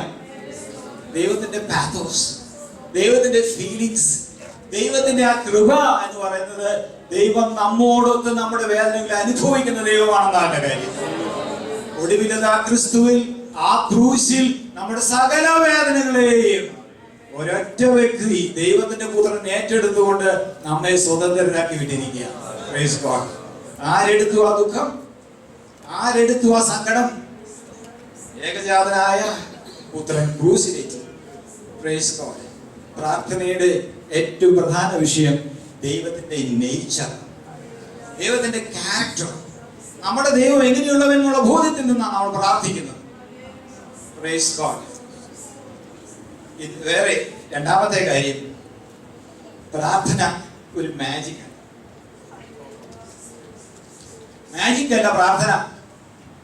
പ്രാർത്ഥനയ്ക്ക് ഒരു മൊറാലിറ്റിയുടെ ഒരു ഫൗണ്ടേഷൻ ഉണ്ട്. മൊറാലിറ്റി എന്ന് പറഞ്ഞു കഴിഞ്ഞാൽ നേരായ ജീവിതത്തിന്റെ ഒരു അടിസ്ഥാന ശരിയുണ്ട്. മാജിക് അല്ല. എന്താ മാജിക് എന്ന് പറഞ്ഞാൽ, പണ്ട് കാലങ്ങളിൽ ഇന്നും പല മതങ്ങളും വിശ്വസിച്ചിരുന്നു ആർക്കെങ്കിലും രോഗം വന്നാൽ അതിന്റെ കാരണം എന്തെങ്കിലും ദൈവകോപമായിരിക്കാം, അല്ലെങ്കിൽ ഏതെങ്കിലും ഒരു ദുർഭൂതമായിരിക്കാം, ദുർശക്തിയായിരിക്കാം. ഇതിൽ നിന്ന് വിടുതൽ കിട്ടാൻ എന്ത് ചെയ്യണം? ഈ ശക്തിക്ക് വിരുദ്ധമായ വേറൊരു ശക്തിയെ ആവാഹിച്ച് അങ്ങോട്ട് വിട്ടാൽ എന്തുണ്ടാവും? പരിഹാരം ഉണ്ടാവും, അല്ലേ? പരിഹാരം ഉണ്ടാവും. ഇതിന്റെ പേരാ മാജിക്, ഇതിന്റെ പേരാ വിച്ച് ക്രാഫ്റ്റ്, ഇതിന്റെ പേരാണ് ആഭിചാരം. ഈ പ്രോസസ് നടക്കുന്ന എന്താണെന്നറിയാമോ? ഒരു ശക്തിയെ മറ്റു ശക്തിക്കെതിരെ ആവാഹിച്ചു വിടുക. ഈ ശക്തികൾ രണ്ടുപേരും ഒരു വിധത്തിൽ എന്ത് ചെയ്യുന്നില്ല, എന്താണ് ഈ പ്രാർത്ഥിക്കുന്നവന്റെ ജീവിതത്തിൽ വരുത്തേണ്ട ക്രമം എന്ന് പറയുന്നില്ല. അതാ വ്യത്യാസം. ആഭിചാരവും പ്രാർത്ഥനയും, ദൈവത്തിന്റെ പ്രാർത്ഥന വ്യത്യാസം അതാ. ഈ വ്യക്തി, ഈ ദൈവം എന്റെ ജീവിതത്തിൽ ഞാൻ എന്ത് ക്രമീകരണം വരുത്തണമെന്ന് എന്നോട് ആവശ്യപ്പെടാതെ മറ്റ് ദൈവത്തിനെതിരെ പോകാൻ തയ്യാറാണ്. അതുകൊണ്ട് ഞാൻ മാറുന്നില്ല, ദൈവമാണ് മാറുന്നത്. Manipulation of God. ദൈവത്തെ എന്ത് ചെയ്യാ? മാനിപ്പുലേറ്റ് ചെയ്യാ മാജിക്കിൽ. No will. പ്രേയർ ഒരു മെക്കാനിക്കലാണ്. നിങ്ങൾ പലപ്പോഴും ചിന്തിച്ചിട്ടുണ്ടോ? ഈ നമ്മുടെ രാജ്യത്തെ രാഷ്ട്രീയക്കാരെ കറപ്ഷന്റെ അങ്ങേ 2 കോടിയായ 2000 കോടി വരെ മുഖ്യ മന്ത്രിമാരെ നമുക്ക് ഉണ്ടായിട്ടുണ്ട്. 2000 കോടി നമ്മുടെ ടാക്സ് മണി കൊണ്ട് പോവാ മുങ്ങിയവന്. പക്ഷെ എന്നിട്ട് അവൻ അമ്പലത്തിൽ പോയി നാട് കിടന്നവനുണ്ട്, നമ്മുടെ കാശുകൊണ്ട്. അവനും ഭക്തന. കർത്താവേ, നാട് വിടുന്ന ഇവരാരും കോടതിയുടെ കൈപ്പെടാതെ കൊണ്ടോ നാട് കിടക്കാൻ സഹായിക്കണമെന്ന് പറഞ്ഞ് നേർച്ചയിട്ടിട്ട് പോവാ. ആരുടെ കാശും കൊണ്ട്? നമ്മുടെ കാശും കൊണ്ട്. ടാക്സ് കൊടുക്കുന്ന ആളാ ഞാൻ. ടാക്സിന്റെ കാശും കൊണ്ട് പോവാ. നേർച്ചയിട്ടത് എന്തിനാ? ഈ കള്ളപ്പണം ഇവിടെയും പിടിക്കാതെ സ്വിസ് ബാങ്കിൽ എത്തിക്കാൻ ദൈവമേ എന്നോട് കരുണയുണ്ടാകണം എന്ന് പറഞ്ഞോണ്ടാ പോകുന്നത്. അതാണ് വിച്ച് ക്രാഫ്റ്റ്. വേറെ വശം. പക്ഷേ നമ്മുടെ ദൈവത്തെ ആദ്യം കിട്ടിയില്ല കളി. പുതിയ നിയമത്തിലൊന്നും പോണ്ട. പഴയ നിയമത്തിൽ നിന്ന് ചില വാക്യങ്ങൾ ഞാൻ വായിച്ച് കേൾപ്പിക്കുക. 24-ാം സങ്കീർത്തനത്തിന്റെ 3 മുതലുള്ള വാക്യങ്ങളൊന്ന് വായിച്ചേ. 24-ാം സങ്കീർത്തനത്തിന്റെ 3 മുതൽ 6 വരെയുള്ള വാക്യഭാഗങ്ങൾ. യഹോവയുടെ പർവ്വതത്തിൽ ആർ കയറും? പണ്ടൊരു വിശുദ്ധ പാസ്റ്റർ വന്നിട്ട് ഈ വാക്യം വായിച്ച് വേറൊന്നും പറയാനില്ല. ഏതൊരു സഭയിലാണ് സംഭവം. യഹോവയുടെ പർവ്വതത്തിൽ ആർ കയറും? യഹോവയുടെ പർവ്വതത്തിൽ ആർ കയറും എന്ന് പറയുമ്പോൾ എന്തൊക്കെ കുറെ സാക്ഷികൾ പറയും. പിന്നെ ഇത് തന്നെ പറയും, യഹോവയുടെ പർവ്വതത്തിൽ ആർ കയറും. അന്നേരം അവിടെ നിന്ന് അച്ഛൻ പറഞ്ഞു, ആരെങ്കിലും കയറുന്ന മിടുക്കന്മാർ കയറുന്ന ഓളൂന്ന് പറഞ്ഞാൽ നീ പോയെന്ന് പറയും. വാക്യമായി പദം ഓർമ്മ. യഹോവയുടെ പർവ്വതത്തിൽ ആർ കയറും എന്ന് ചോദിച്ചു കഴിഞ്ഞാൽ യഹോവയുടെ പർവ്വതത്തിൽ ആർ ആരാധനയ്ക്കായി കയറി വരുമെന്ന് അർത്ഥം. യഹോവയുടെ വിശുദ്ധ സ്ഥലത്ത് ആർ നിൽക്കും. ഇനി എന്താ നമ്മൾ പ്രതീക്ഷിക്കുന്നത്? ഇത് ചോദിച്ചു കഴിഞ്ഞാൽ മറുപടി എന്താ? ശരിയായ യാഗവും കൊണ്ടുവരണം, ഇത്രയും മെഴുതിരി കൊണ്ടുവരണം, ഇത്രയും തേങ്ങ ഉടയ്ക്കണം, ഇതല്ലേ പറയേണ്ടത്? അങ്ങനെയല്ലേ പറയേണ്ടത്? ഇത്രയും രൂപ ദശാംശം കൊണ്ടുവരണം, അതല്ലേ പറയേണ്ടത്? അല്ല, അവിടെ പറയുകയാണ്, അവിടെ വരുന്നത്രേ ഉള്ളൂ, നേരായി ജീവിച്ചവര് മാത്രം വന്നാൽ. വെടിപ്പുള്ള കൈയും, കൈ കഴിഞ്ഞിട്ടല്ല, നിർമ്മല ഹൃദയവും ഉണ്ടെങ്കിൽ കയറി വന്നോളൂ. പിന്നെ വ്യാജത്തിന് മനസ്സ് വെക്കാതെയും വിഗ്രഹങ്ങളെ ആരാധിക്കാതെയും കള്ളസത്യം ചെയ്യാതെ ഇരിക്കുന്നവനുണ്ടോ? കയറി വാ. അങ്ങനെ വരുന്നവൻ യഹോവയുടെ അനുഗ്രഹവും തന്റെ രക്ഷയായ ദൈവത്തോട് നീതിയും പ്രാപിക്കും. നമ്മുടെ ദൈവം കൊണ്ടുവരുന്ന ആദ്യത്തെ ഡിമാൻഡ് എന്താണ്? Moral demand. പ്രാർത്ഥന കേൾക്കാൻ ദൈവം കൊണ്ടുവരുന്ന ഒരു ഡിമാൻഡ് വെച്ചിട്ടേ ഉള്ളൂ. ആ ഡിമാൻഡ് ഇതാണ്: ജീവിതം നേരെയാണോ എങ്കിൽ ഞാൻ പ്രാർത്ഥനയ്ക്ക് പുറമേ. ജീവിതം ക്രമപ്പെടുത്തിയിട്ട് വേണം വരാൻ. അതുകൊണ്ടാണ് പ്രവാചകൻ പറയുന്നത്, നിങ്ങളുടെ യാഗങ്ങളെ മാറ്റി. ഈ ബഹളം എങ്ങനെ? എന്താ വേണ്ട? ഇതൊന്നും എനിക്ക് പ്രസാദമില്ല, ഈ യാഗങ്ങളൊന്നും. പക്ഷെ എനിക്ക് വേണ്ട അനുസരണമുള്ള ഹൃദയമാണ്. Praise God. പ്രവാചകൻ വിളിച്ചു പറയുക, യെരമ്യാ പ്രവാചകൻ യെരുശലേം ദേവാലയത്തിന്റെ ആ കോർട്ടിൽ നിന്നുകൊണ്ട് പ്രാകാരങ്ങളിൽ നിന്നുകൊണ്ട് വിളിച്ചു പറയുകയാണ്. യെശയ്യാവ്, ആമോസ്, ഇവരെല്ലാം വിളിച്ചു പറയുക, ഇതൊന്നുമല്ല വേണ്ടത്. നിങ്ങൾ വെടിപ്പുള്ള ഹൃദയം, വെടിപ്പുള്ള കയ്യെ, നിർമ്മല ഹൃദയം കൊണ്ടുവാ. സങ്കീർത്തനക്കാർ മനസ്സിലാക്കുന്ന, അവർ പ്രാർത്ഥനയിൽ ദൈവത്തോട് പിടിച്ചു വെച്ച് പ്രാർത്ഥിക്കാൻ പറയത്തില്ലേ? ദൈവത്തിനോട് പ്രാർത്ഥന ചെയ്യുക, ബലപേശുക, ദൈവത്തോട് ശക്തമായ ഭാഷ ഉപയോഗിക്കുക. യഹോവയെ എത്രത്തോളം, യഹോവയെ എന്ത്, നീ എന്നെ മറന്നുകൊണ്ടിരിക്കും എന്നൊക്കെ പറയുന്നതിന്റെ കാരണം അവർക്കറിയാം, വെടിപ്പുള്ള ഹൃദയവും വെടിപ്പുള്ള കൈയും നിർമ്മല ഹൃദയമുള്ളവന്റെ പ്രാർത്ഥന ദൈവം കേൾക്കുമെന്ന്. Praise God. 15-ാം അധ്യായത്തിന്റെ 15-ാം സംഘത്തിൽ 1 മുതൽ 5 വരെ വാക്യങ്ങൾ വായിച്ചേ. അവിടെയും കാണാം, നമ്മുടെ ദൈവത്തിന് ആവശ്യം നാം എന്ത് ദൈവത്തിന് കൊടുത്തു എന്നുള്ളതല്ല. യഹോവയെ നിന്റെ കൂടാരത്തിലാണ് പാർക്കും, നിന്റെ വിശുദ്ധ പർവ്വതത്തിലാണ് വസിക്കും, നിഷ്കളങ്കനായി നടന്ന് നീതി പ്രവർത്തിക്കുകയും ഹൃദയപൂർവ്വം സത്യം സംസാരിക്കുകയും ചെയ്യുന്നത്. ഒരുപാട് കാര്യങ്ങൾ അവിടെ പറഞ്ഞിട്ടുണ്ട്. ദൈവം ആദ്യം നമ്മോട് പറയുന്നത് എന്താ അറിയാമോ? ജീവിതത്തിൽ ഒരു ക്രമീകരണം വരുത്തണം. മാജിക് അല്ല ഈ പ്രാർത്ഥന. ഒരു ദൈവശക്തിയെ വേറെ ദൈവശക്തിയുടെ ഇടയ്ക്ക് ഇടക്കി വിടുന്നതല്ല ഈ പ്രാർത്ഥന. ദൈവത്തിന് മയക്കുന്നതല്ല പ്രാർത്ഥന. ദൈവത്തിന് കൊടുത്തുകൊണ്ടോ ദൈവത്തിന് വേണ്ടി പലതും ചെയ്തുകൊണ്ടല്ല. ജീവിതത്തിലൊരു ക്രമീകരണം വരണം, ദൈവഹിത പ്രകാരം വരണം. അതുകൊണ്ടാണ് 85-ാം സങ്കീർത്തനത്തിൽ പ്രാർത്ഥിക്കുന്ന മനുഷ്യൻ പറയുകയാണ് 11-ാമത്തെ വാക്യത്തിൽ. അവിടെ എന്താ പറയുന്നത്? അവിടെ ഒരു വാഗ്ദാനം കൊടുക്കുകയാണ്. ആ വാഗ്ദാനം നോക്കിക്കുക, 85-ന്റെ 11-ാമത്തെ വാക്യം. For the Lord is a sun and shield. He bestows favor and honor. No good thing will they withdraw from those who walk uprightly. ആ വാക്യം ഏതാ? നേരായി നടക്കുന്നവർക്ക് അവനൊരു നന്മ എന്ത് ചെയ്യുകയില്ല, മുടക്കുകയും. നേരെ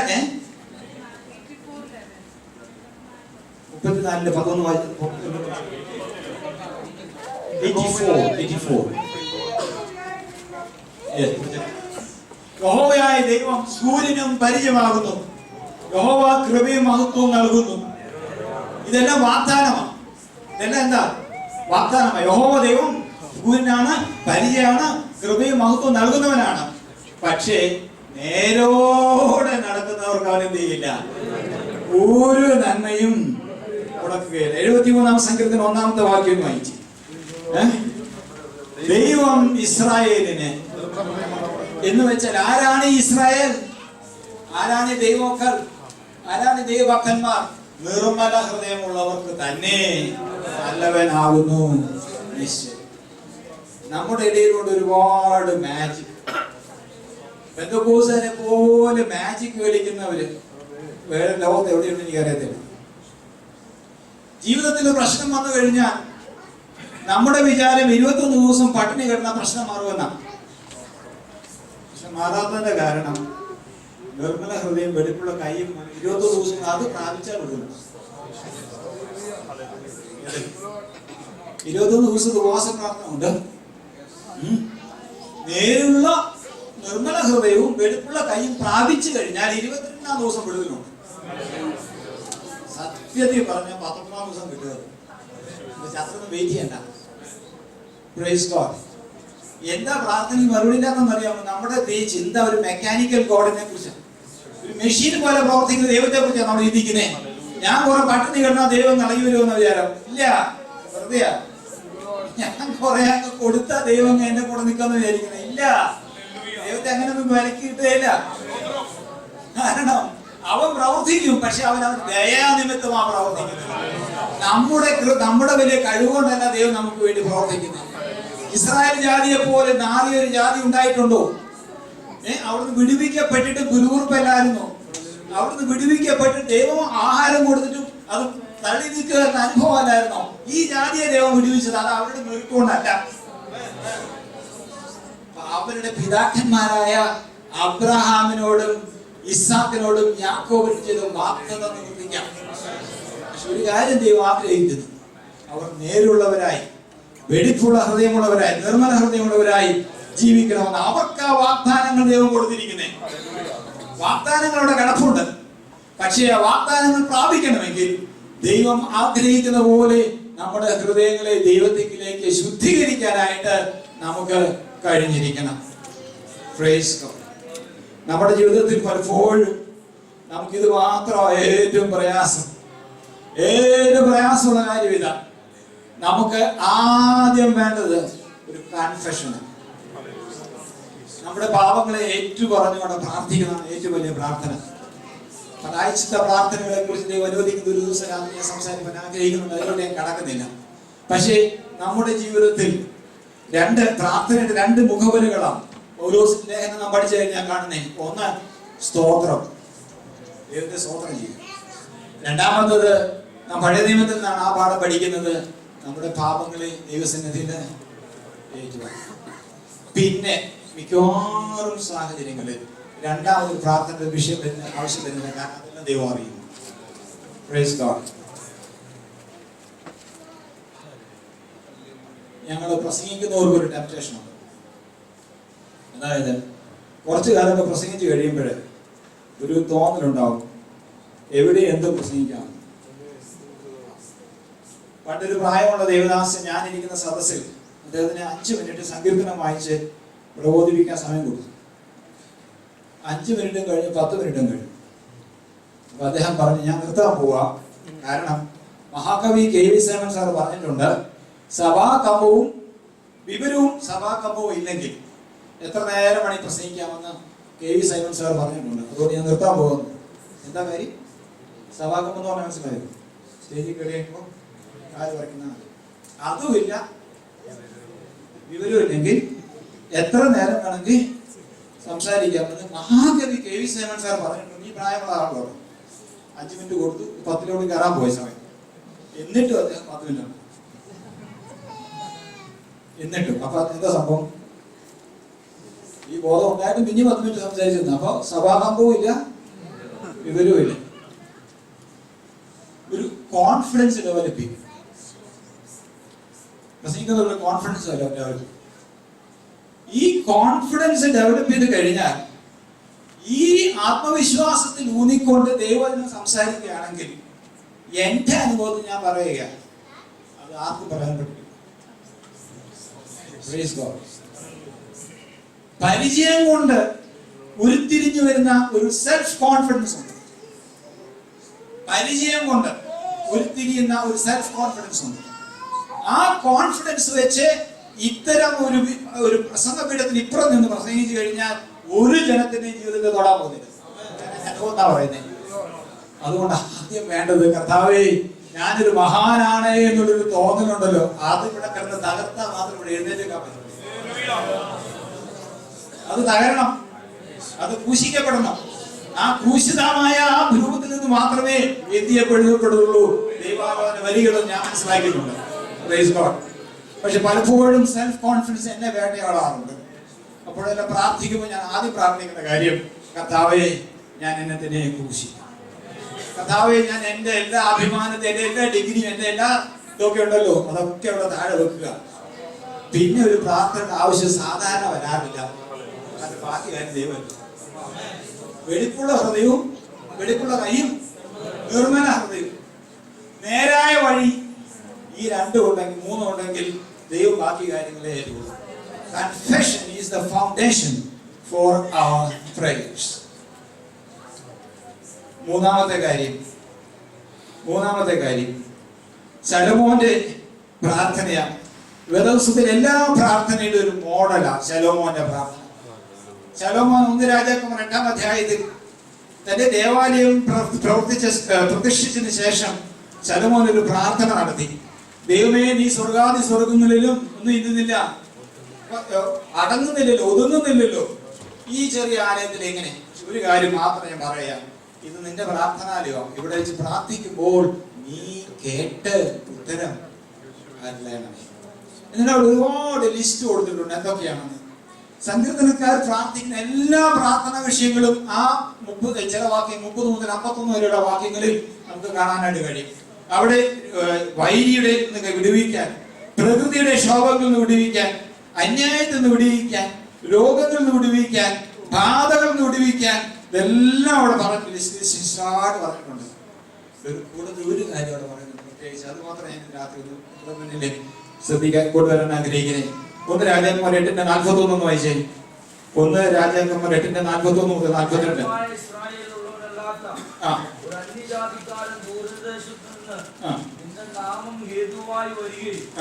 അവർ നിന്റെ മഹത്വമുള്ള നാമത്തെയും ബലമുള്ള ഭുജത്തെയും നീട്ടിയിരിക്കുന്ന കയ്യെയും കുറിച്ച് കേൾക്കുമല്ലോ. ഈ ആലയത്തിലേക്ക് നോക്കി പ്രാർത്ഥിക്കുകയും ഇവിടുത്തെ പറയുന്ന കാര്യം ഇതാണ്. ഒരു അന്യജാതിക്കാരൻ, അവൻ ഇതുവരെയും ദൈവത്തെ ആരാധിക്കുന്ന ഒരാളല്ല. അവൻ എങ്ങനെയോ കേട്ടു, യെരുശലേമിലെ ദേവാലയത്തിൽ ദൈവസന്നിധിയിൽ പോയി പ്രാർത്ഥിച്ചാൽ മറുപടി കിട്ടുന്നുണ്ടെന്ന് കേട്ടു. ശലോമോൻ അവസാനമായിട്ട് പറയുകയാണ്, കർത്താവേ, അങ്ങനെ ആരെങ്കിലും നിന്റെ നാമത്തെ കുറിച്ച് കേട്ടിട്ട് ആ നയമാനെ പോലെ ഒക്കെ ഇവിടെ വരികയാണെങ്കിൽ ഞാൻ ഒരു കാര്യം പറയാം, അവൻ നീയുമായിട്ട് ഉടമ്പടി ചെയ്തൊരു ജാതിയല്ല. നീ ചെയ്ത അത്ഭുതപ്രവൃത്തിയെ കുറിച്ച് കേട്ടിട്ടേ ഉള്ളൂ. പക്ഷെ ഒരു കാര്യം, അവൻ പ്രാർത്ഥിക്കുമ്പോഴും എന്റെ ജനം മാത്രമല്ല, അവനും വിദേശിയായ അവനും പ്രാർത്ഥിക്കുമ്പോൾ എന്ത് ചെയ്യണം? അവനോട് അവന്റെ പ്രാർത്ഥന കേൾക്കണമേ. എന്തിനാ അങ്ങനെ ചെയ്യുന്നത്? 43 വാക്യം വായിച്ചേ. 43 വാക്യം.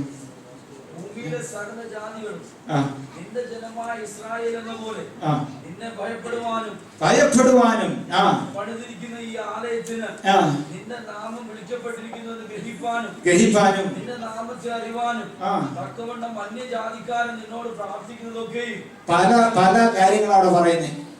അന്യജാതിക്കാരൻ പ്രാർത്ഥിക്കുമ്പോൾ എന്ത് ചെയ്യണം? നീ മറുപടി കൊടുക്കണം. കാരണം ലോകമെല്ലാം നിന്റെ നാമം അറിയണം, അവൻ നിന്നെ ഭയപ്പെടണം. അതിനുവേണ്ടി എന്ത് ചെയ്യണം? അന്യജാതിക്കാരൻ പ്രാർത്ഥിക്കുമ്പോഴും പ്രാർത്ഥന കേൾക്കണം. ഞാനിത് പറയാൻ കാരണം, ഞാൻ ജീവിതത്തിൽ മനസ്സിലാക്കിയ ഒരു കാര്യമാണ്. ദൈവത്തെ കുറിച്ച്, കർത്താവിനെ കുറിച്ച് നമുക്ക് പറയാനും കഴിയുന്ന ഏറ്റവും എളുപ്പമുള്ള ഒരു സംഭവം എന്നറിയാമോ? അവിശ്വാസിയായ, അഭക്തനായ ഒരു മനുഷ്യനെ കാണുന്ന അവസരത്തിൽ അവന് വേണ്ടി പ്രാർത്ഥിക്കുന്നതിലൂടെ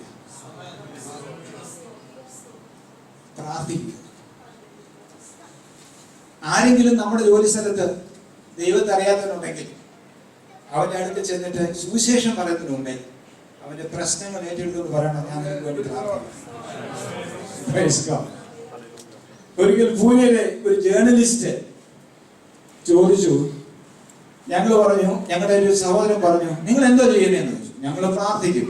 എന്തിനൊക്കെ പ്രാർത്ഥിക്കും? നിനക്ക് വേണ്ടി പ്രാർത്ഥിക്കുമല്ലോ. അത് വിശ്വസിക്കാൻ വയ്യ. ടൈംസ് ഓഫ് ഇന്ത്യയിലെ ജേർണലിസ്റ്റ്, നീ എനിക്ക് വേണ്ടി പ്രാർത്ഥിക്കും, ഞാൻ എനിക്ക് വേണ്ടി പ്രാർത്ഥിക്കുന്നു, എൻ്റെ കുടുംബത്തിന് വേണ്ടി പ്രാർത്ഥിക്കുന്നു. ഞാൻ ആദ്യമായി ജീവിതത്തിൽ കേൾക്കുന്നേ എനിക്ക് വേണ്ടി വേറെ ഒരു പ്രാർത്ഥിക്കുന്നുണ്ട്. കാരണം എന്താണെന്നറിയാമോ?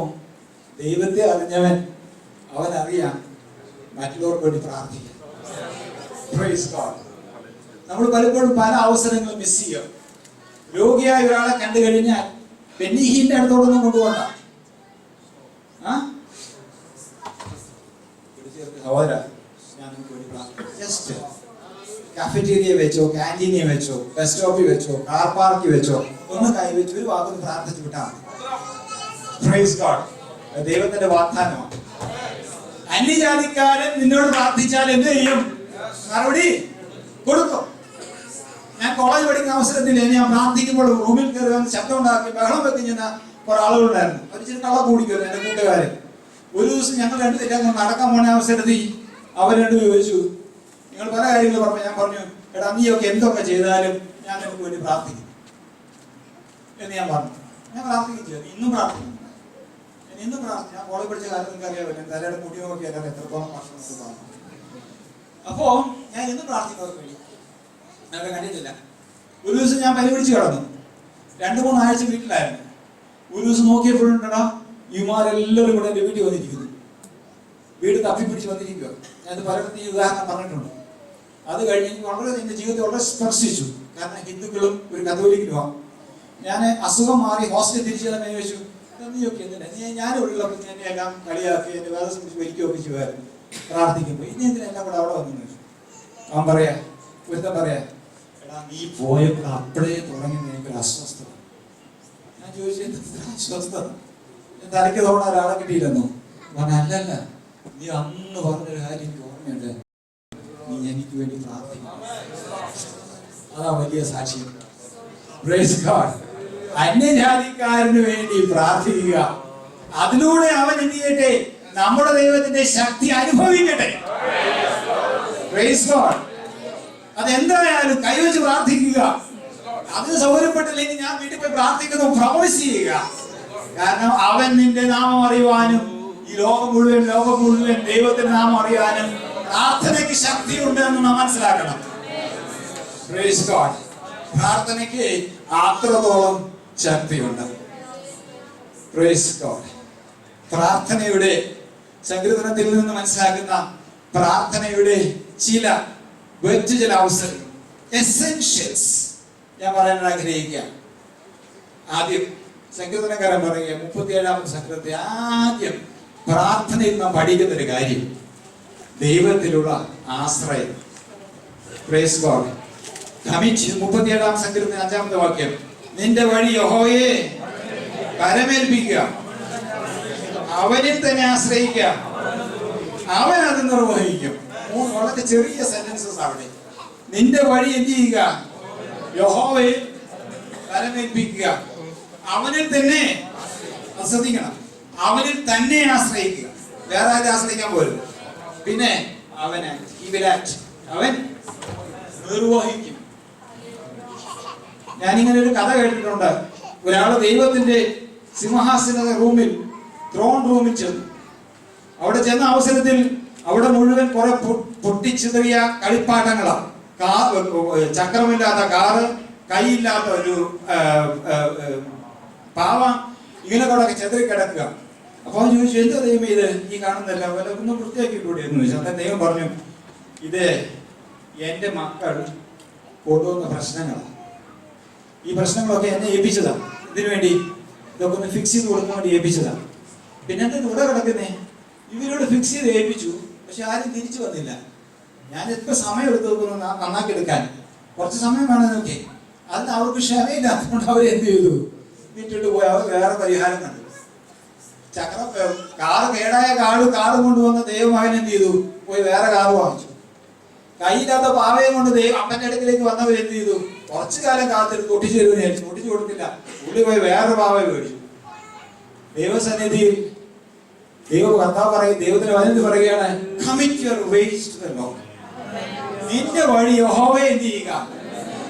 പരമേൽപ്പിക്കുക. എന്നിട്ട് ചെയ്യണം, നോക്കണം, ഗ്രാമറൊക്കെ പ്രധാനമാണ്. അവനിൽ തന്നെ ആശ്രയിക്കുക. അതിന്റെ ഇടയ്ക്ക് പോയിട്ട് വേറെ ഒന്ന് വാങ്ങാൻ പോവല്ലേ? വേറെ ഒന്ന് വാങ്ങാൻ പോവല്ലേ? അത് അവിടെ കിടക്കുന്ന നേരത്തെ അവിടെ കിടക്കട്ടെ. അവൻ നിർവഹിക്കും. അതാ വിശ്വാസം. അതിന്റെ പേരാണ് ആശ്രയം എന്ന് പറഞ്ഞു കഴിഞ്ഞാൽ. എപ്പോഴാണ് ആശ്രയം വേണ്ടത്? ആശ്രയം പുറത്തുന്നത് നമ്മൾ രണ്ട് വളരെ പൊട്ടൻഷ്യലുള്ള ഒരു 11 kV ലൈൻസ് രണ്ടും കൂടെ പിടിക്കുക. അടുത്തടുത്ത് പിടിക്കുന്ന ആവശ്യത്തിൽ ഭയങ്കര സ്പാർക്ക് ഉണ്ടാവില്ലേ? ഒരു ടെൻഷൻ അവിടെ, ഒരു ഇലക്ട്രിക് ടെൻഷനാണ്. അതുപോലെ ദൈവത്തിന്റെ വാഗ്ദാനം കയ്യിലുണ്ട്. ദൈവം അത് നിവർത്തിക്കുക എന്നുള്ള കാര്യം മറ്റേ കയ്യിലുണ്ട്. പക്ഷെ ഇത് രണ്ടും തമ്മിൽ ബന്ധിക്കുന്നില്ല. ദൈവത്തിന്റെ വാഗ്ദാനമാണ്, ഞാൻ മഹാദയും കരുണയുമുള്ളവൻ തന്നെ, അവൻ അത് നിർവഹിക്കുമെന്ന് നമുക്കറിയാം. പക്ഷെ ഇത് രണ്ടും കൂടെ കൂട്ടിപ്പിടിക്കുന്ന അവസരത്തിൽ നമുക്കൊരു ടെൻഷനാണ്.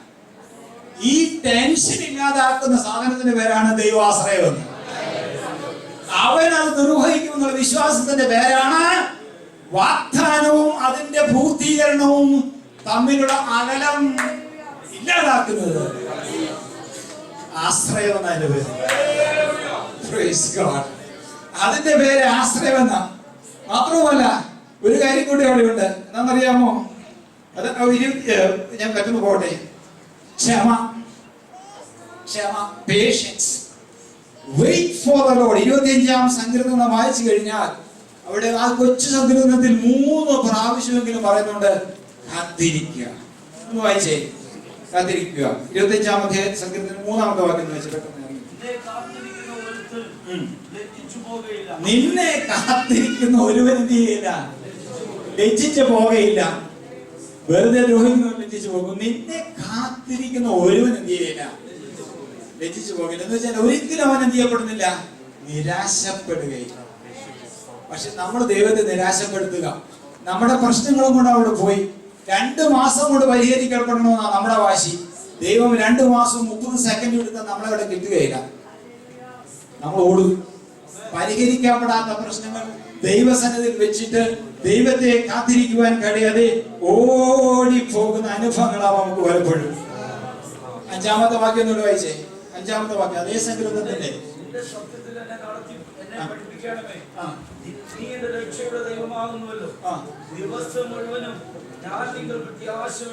ദിവസം മുഴുവനും ഞാൻ എങ്ങനെ എന്ത് ചെയ്യുന്നു? I will wait all the day long. ദിവസം മുഴുവനും എന്ന് പറഞ്ഞു കഴിഞ്ഞാൽ രാവിലെ മുതൽ വൈകുന്നത് വരെ, അടുത്ത പ്രഭാതം വരെ ഞാൻ നിനക്കായി കാത്തിരിക്കും. Praise God. Praise God. 21-ാമത്തെ വാക്യം. 21 അതിന്റെ അതേ സങ്കീർത്തനം 21-ാം വാക്യം. നിഷ്കളങ്കതയും നേരും എന്നെ പരിപാലിക്കുവാനാകട്ടെ. I wait upon thee. ഞാൻ നിന്നെ എന്ത് ചെയ്യുന്നു? പ്രത്യാശ വെച്ചിരിക്കുന്നു. ഇംഗ്ലീഷ് വേദപുസ്തകത്തിൽ അങ്ങനെ വായിക്കുന്നേ, for I wait on thee. ഓരോ വാക്യം നോക്കിക്കോ. I wait on thee. ഞാൻ നിനക്കായി എന്ത് ചെയ്യുന്നു?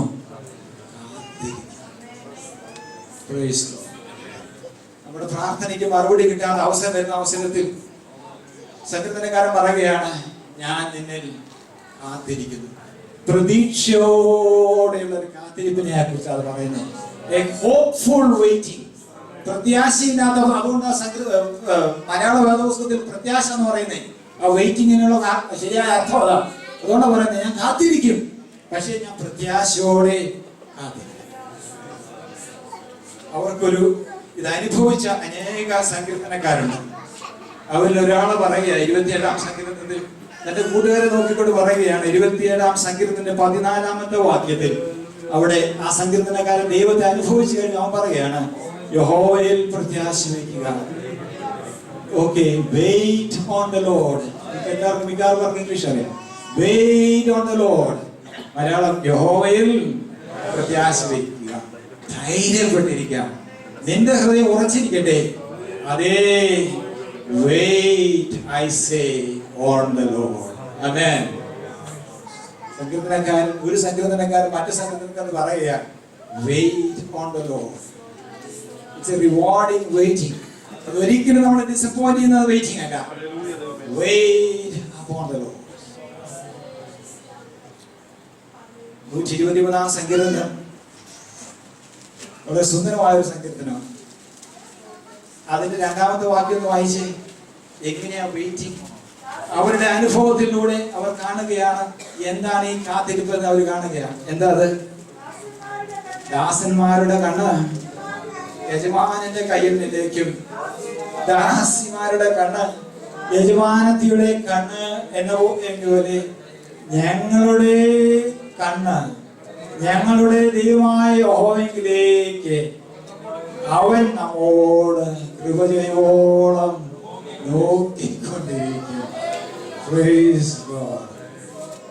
A God who can be nagged. You can nag your God. Nag എന്ന് പറഞ്ഞ ഇംഗ്ലീഷ് പദത്തിന്റെ അർത്ഥം നിങ്ങൾക്ക് ദൈവത്തെ അസഹ്യപ്പെടുത്താം. But wait upon the Lord.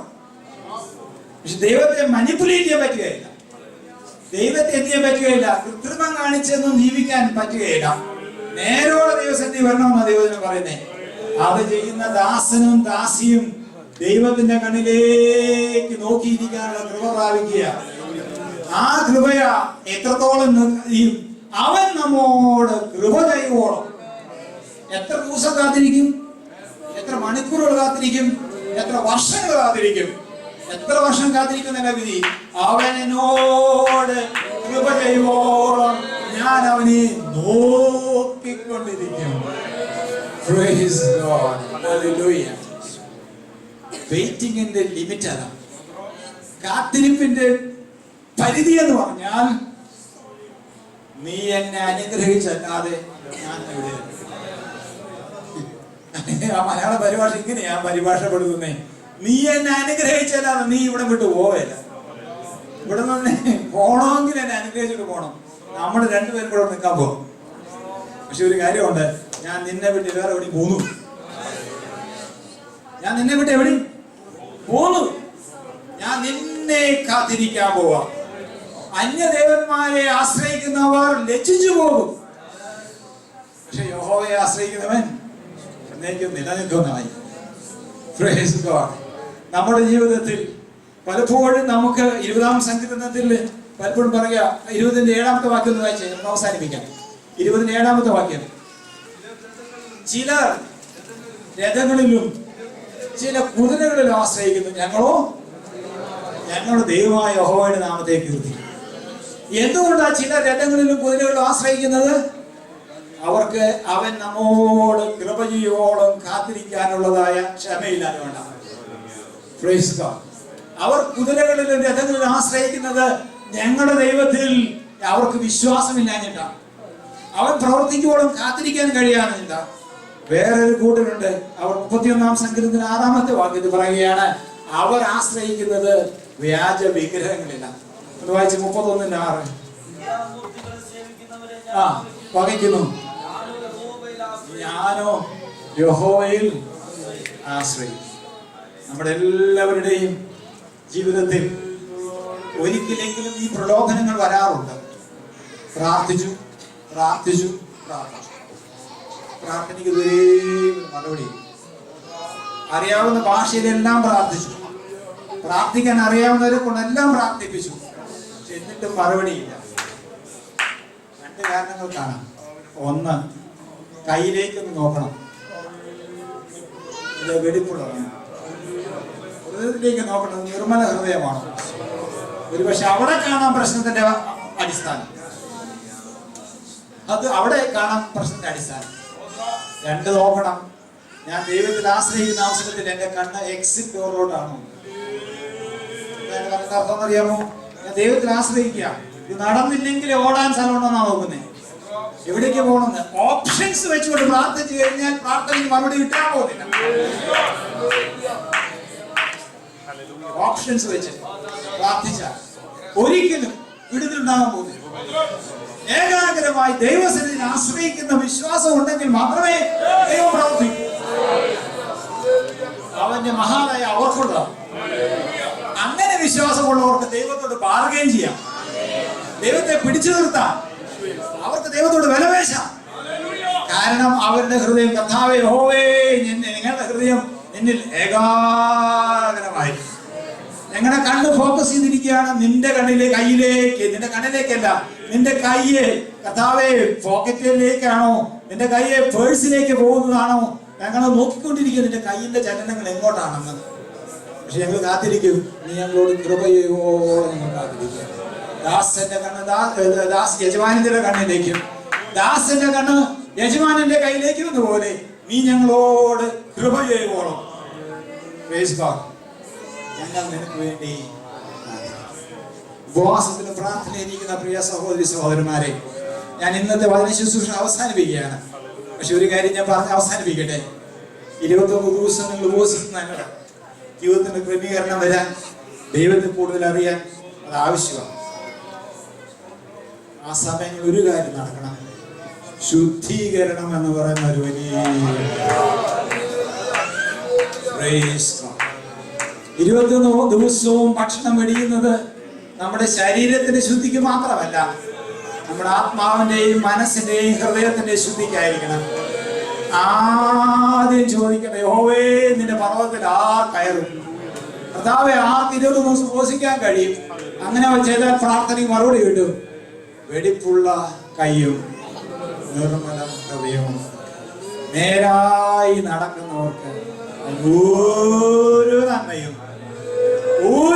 എന്ത് ചെയ്യില്ല, ഉടക്കുകയില്ല. അവിശ്വസിക്കുന്ന കയ്യോട് സ്വന്തം ഹല്ലേലൂയ. ദൈവം നമ്മെ സഹായിക്കും.